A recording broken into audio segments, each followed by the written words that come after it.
On se retrouve aujourd'hui dans le livre du Lévitique au chapitre 12. La dernière fois, on avait vu au chapitre 11 comment Dieu avait listé les animaux purs et impurs, ceux que les Israélites pouvaient manger ou ne pas manger. Mais la motivation de tout cela, c'était de faire ressortir la sainteté de Dieu au milieu des autres peuples. Le peuple d'Israël devait faire ressortir la sainteté de Dieu. Et on a vu que nous, on n'est plus astreint à ce genre de distinction nutritionnelle, mais alimentaire, mais que nous sommes toujours appelés à sanctifier le Seigneur dans nos vies, et que cette notion de pureté et d'impureté, il faut l'appliquer d'abord à notre propre cœur pour le garder pur, parce que c'est du cœur que viennent les mauvaises pensées et tout ce qui nous rend impurs aux yeux de Dieu. Et donc aujourd'hui, on va lire le chapitre 12 du Lévitique. L'Éternel parla à Moïse et dit : parle aux enfants d'Israël et dit : lorsqu'une femme deviendra enceinte et qu'elle enfantera un fils, elle sera impure pendant 7 jours. Elle sera impure comme au temps de son indisposition menstruelle. Au 8e jour, l'enfant sera circoncis. Elle restera encore 33 jours à se purifier de son sang. Elle ne touchera aucune chose sainte, et elle n'ira point au sanctuaire jusqu'à ce que les jours de sa purification soient accomplis. Si elle enfante une fille, elle sera impure pendant 2 semaines, comme au temps de son disposition menstruelle. Elle restera 66 jours à se purifier de son sang.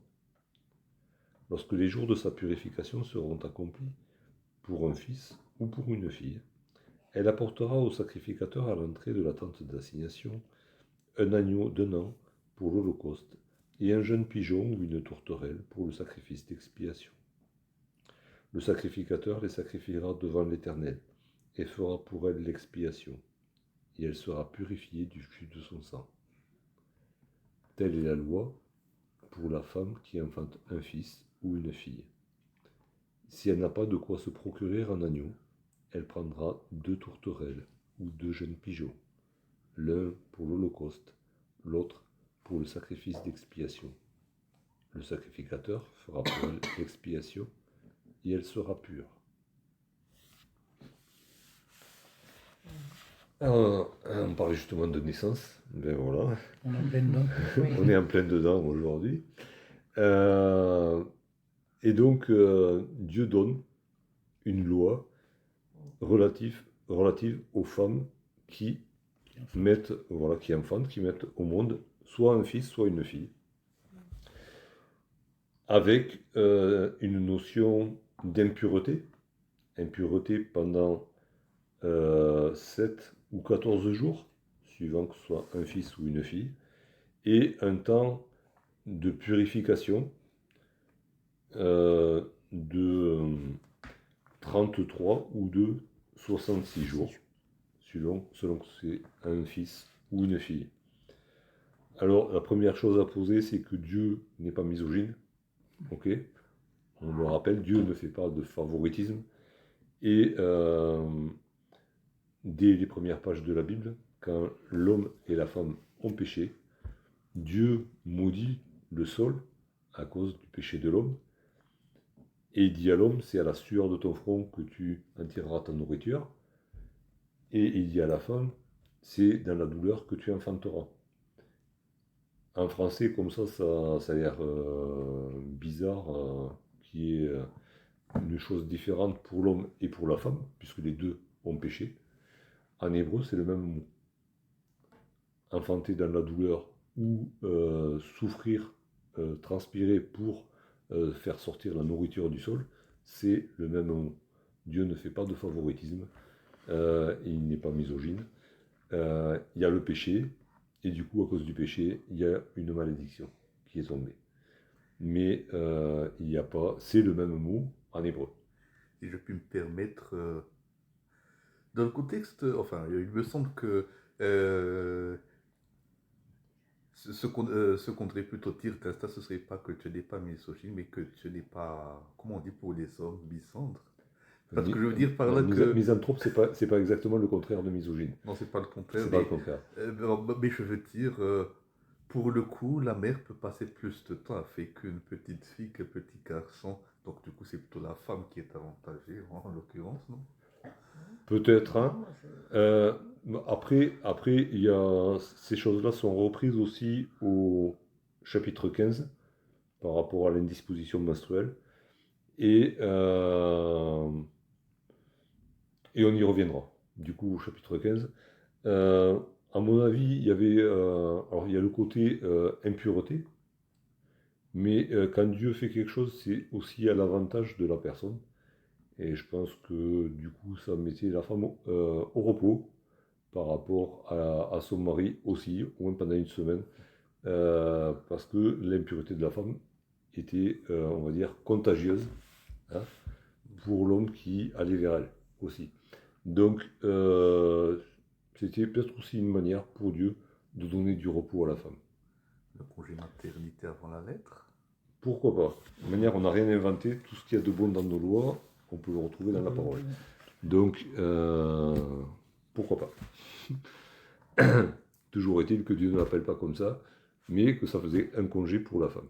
De toute manière, vu qu'elle était isolée et isolée d'une certaine manière, et, euh, et que du coup, ne pouvant pas euh, son impureté, on va dire euh, cultuelle, euh, l'empêcher de toucher, de faire certaines choses, ça la mettait quand même au repos par rapport à la vie quotidienne. Mais ça, il en est pas. C'est pas écrit en tout dans la parole, mais c'était la conséquence directe. Ok. Du coup, on peut se poser la question pourquoi une femme qui accouche se retrouve-t-elle impure? Alors déjà, il y a le côté hémorragie qui sera repris au chapitre 15 et c'est valable autant pour les femmes que pour les hommes. Tout ce qui, tout flux, toute sortie de liquide qui soit purulent ou sanglant du corps d'un Israélite le rendait impur et donc impropre à entrer dans le temple. Donc là encore une fois, il y a égalité, sauf que pour la femme, bah, forcément, le flux de sang il est plus régulier. Plus long. Il est plus régulier surtout. Mmh. Ah, voilà. Mais sinon, c'était, voilà, il y avait un liquide qui sortait du corps, et autant pour l'homme que pour la femme, il y avait impureté. Donc, mais là, c'est une naissance, c'est un heureux événement, de toute manière.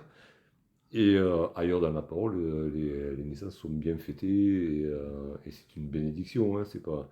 Sauf que, il y a ce moment de l'accouchement qui est particulier, avec cette hémorragie, et le fait aussi que ça rappelle ce que Dieu a dit à Genèse 3, cette malédiction à cause du péché, elle est rappelée, alors en filigrane peut-être, parce qu'il y a la joie de la naissance aussi, mais elle y est quand même rappelée que voilà, il y a eu péché et que c'est dans la douleur que tu enfanteras. Et donc il y a ce rappel de la malédiction qui est là à chaque naissance. Et il y a aussi quelque chose qui est beaucoup plus dramatique, hein, c'est que en fait, la femme transmet la vie, mais en transmettant la vie, elle transmet aussi la nature pécheresse de tout homme. On a hérité de nos pères, alors l'Épître aux Hébreux dit qu'on l'a hérité de nos pères, c'est transmis par la mère aussi, il y a le psaume 51, hein, où David dit que ma mère m'a enfanté dans le péché. Hein. C'est pas que le fait d'avoir des enfants c'est un péché. Hein. C'est parce que on reçoit la nature de nos parents, cette nature pécheresse qui s'est transmise depuis Adam et Ève. Et tous les hommes sont pécheurs. Et du coup, quand un enfant naît, il y a un pécheur de plus sur la terre. Mais du coup, Marie Bon, l'Immaculée Conception, elle a enfanté Vierge sans l'aide d'un homme. Euh, Oui. et en général, la raison donnée, c'est parce que ainsi elle ne transmet pas la nature pécheresse de l'être humain à son fils Jésus. Est-ce que ce n'est pas en contradiction? Non, puisqu'il est conçu du Saint-Esprit, mais ce qui n'empêche pas que Jésus est né sous la loi, et qu'on le verra tout à l'heure, dans Luc 2, Marie est allée au temple après les jours de sa purification, parce qu'elle était impure, pour offrir, pour sa purification à elle, ce qu'il convenait. Donc Jésus est né d'une femme, il est né sous la loi, et du coup, ben, il a été aussi circoncis. Et la circoncision, c'est la purification du mal aussi. Il y avait la purification pour la femme, et il y avait la purification pour les hommes. Et là, encore une fois, il y a égalité devant Dieu. Tous ont péché et tous ont besoin d'être purifiés et de le manifester d'une certaine manière. La femme, c'était après des jours de purification qu'elle allait au temple pour offrir ce sacrifice d'expiation. Le petit garçon, c'était, comme on vient de le lire, à 8 jours, il était circoncis. Et c'était un signe de purification et d'appartenance au Dieu d'Israël. Donc, encore une fois, il y a égalité devant Dieu entre un pécheur, qu'il soit homme ou femme.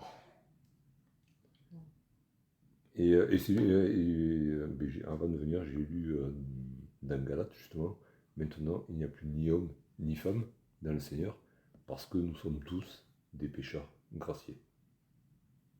Hein, c'est pas que Dieu ne fait plus de différence entre les hommes et les femmes, et que nous, on ne doit plus faire de différence entre les hommes et les femmes, dans le sens sexuel de la chose, mais il y a devant Dieu, on est tous pécheurs, autant hommes que femmes, et par Jésus-Christ, on est tous pardonnés de nos péchés, autant hommes que femmes.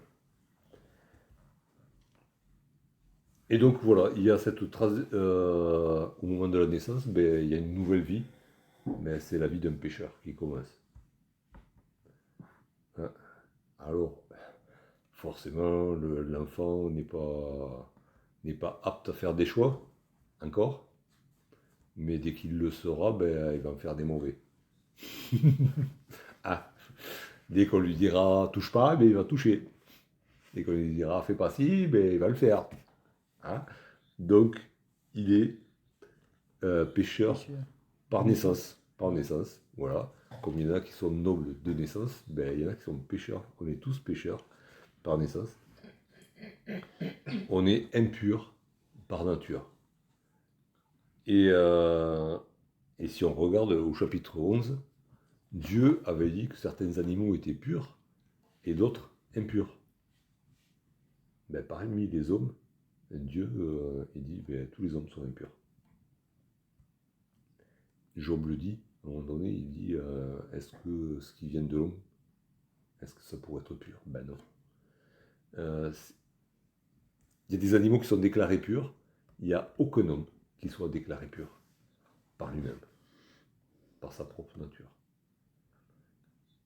C'est pas qu'une vache vaut mieux qu'un homme, mais la vache, au moins, elle avait le mérite d'être déclarée pure. Nous, non. Nous, on est impurs de naissance, et c'est ce que nous dit la parole tout au long, depuis le début jusqu'à la fin, on est impurs. Et on a besoin, du coup, d'être purifié. Et pour la femme, ça passait par un holocauste et un sacrifice d'expiation. Pour l'homme, c'est la circoncision. À la naissance. Hein. Après, tout au long de la vie, ils avaient besoin aussi d'être purifiés de leurs péchés. Et ils offraient des sacrifices d'expiation pour les péchés. Mais voilà, il y a un holocauste d'abord pour honorer Dieu, pour ce qu'il est, pour qui il est, parce qu'il est Dieu. Et il est le Dieu créateur, c'est lui qui a créé la vie aussi. Alors c'est peut-être aussi en partie pour ça qu'il y a cet holocauste avant l'expiation, avant le sacrifice d'expiation. Mais il y a cet holocauste offert à Dieu.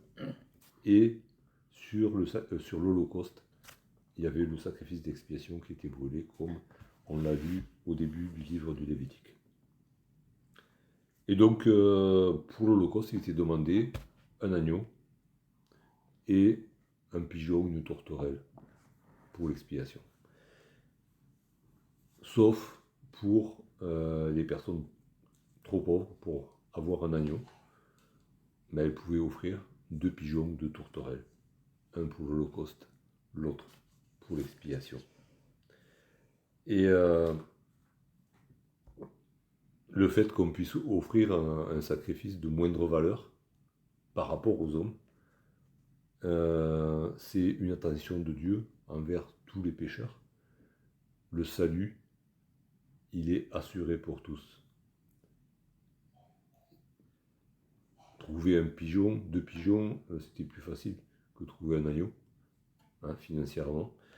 Et du coup, l'expiation de l'impureté était mise à la disposition de toutes les femmes, qu'elles soient riches ou qu'elles soient pauvres. Pas de problème. Et du coup, c'est un petit peu la richesse du sacrifice. Ça nous fait penser aussi à la richesse de notre foi. On peut avoir une grande foi ou une foi débutante, toute petite, un soupçon de foi, une foi qui est une mèche qui fume encore. Hein? Mais si notre foi, elle est placée en Jésus-Christ, que ce soit une grande ou une petite foi, nos péchés sont pardonnés. Parce que dans tout ça, ce qui comptait, c'était l'effusion de sang. C'était le sang qui avait une valeur. Et pas même la quantité de sang, pas même la taille de l'animal qui était sacrifié. Il fallait qu'il y ait effusion de sang. Et que que la femme, donc, en l'occurrence, qui offrait ce sacrifice, se confie dans le sacrificateur qui offrait le sacrifice. Et on voit que si elle offrait un agneau et une tourterelle, le sacrificateur faisait le sacrifice d'expiation et elle était déclarée pure. Si elle offrait 2 tourterelles, le sacrificateur faisait l'expiation et elle était déclarée pure. Pareil. Il n'y a pas de pureté à moindre coût, au rabais.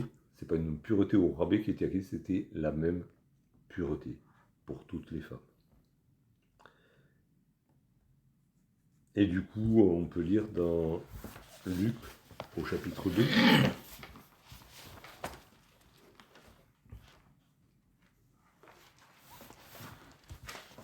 Luc chapitre 2, à partir du verset 22.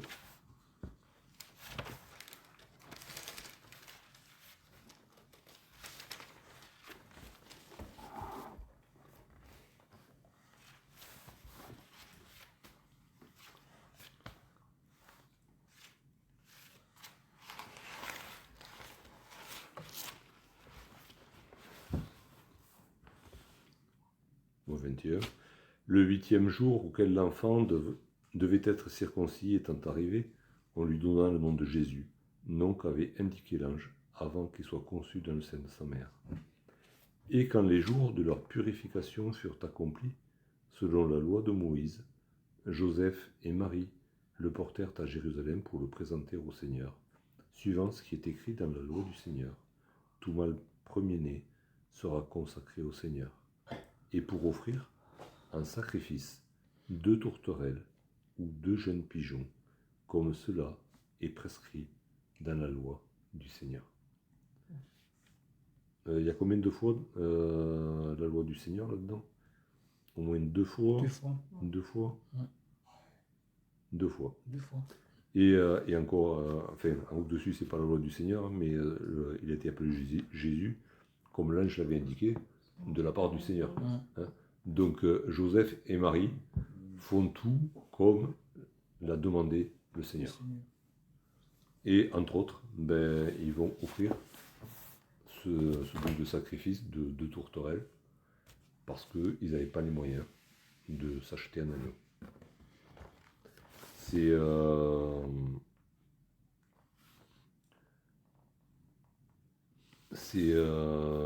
voilà, alors, est-ce que Dieu, quand il a donné la loi à Moïse, pensait déjà à ce que son fils allait vivre sur la terre, dans la pauvreté? En tout cas, Dieu a mis à disposition des plus pauvres cette solution et du sacrifice pas cher pour le coup, mais efficace tout de même. Et ça nous montre à quel point Jésus, né d'une femme, né sous la loi, et donc pour lequel tout a été accompli selon la loi, ça nous montre à quel point Jésus s'est abaissé pour nous. Il a quitté le ciel, et il n'est pas allé naître dans une famille si, il est né dans une famille royale pour le coup, mais une famille royale déchue, on va dire, déchue de ses privilèges, déchue de ses richesses, et ils n'avaient pas grand-chose, quoi. Ils n'avaient vraiment pas grand-chose. Il est né dans une étable. Et pour le sacrifice de purification de Marie, 2 tourterelles.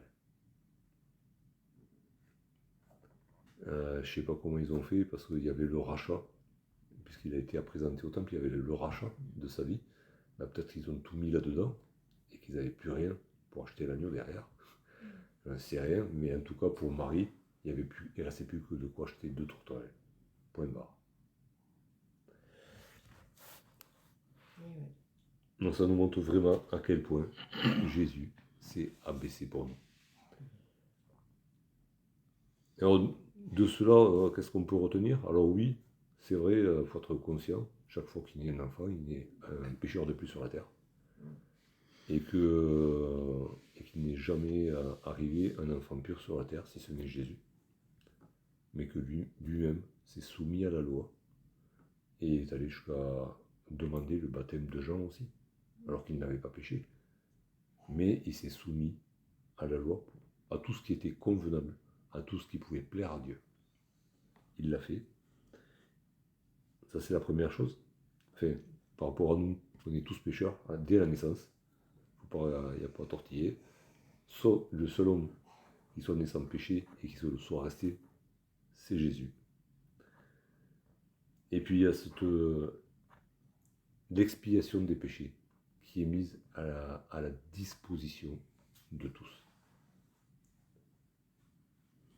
Il n'y a pas de favoritisme par rapport au pardon.